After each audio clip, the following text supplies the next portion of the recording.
अगडम बगडम कहता था, चकली चा बनाती थी। ए चा केवी पप्पा पिए एवी, ए पप्पा केवा ऑफिस जाए एवा, ए ऑफिस केवी पैसा आपे एवी, ए पैसा केवा साड़ी लावे एवा, ए साड़ी केवी मम्मी પહેરે એવી, એ મમ્મી કેવી, એ મમ્મી કેવી લાફો મારે એવી, એ લાફો કેવો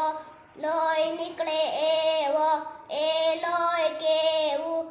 કાગડા પીએ એવું, એ કાગડા કેવા આકાશ में ઉડે એવા, એ આકાશ કેવું વરસાદ આપે એવું, એ વરસાદ કેવા છોકરા ના એવા, એ છોકરા કેવા નિશાળે જાય એવા, એ નિશાળ કેવી સાહેબ ભણાવે એવી, એ સાહેબ કેવા સોટી મારે એવા, એ સોટી કેવી વિદ્યા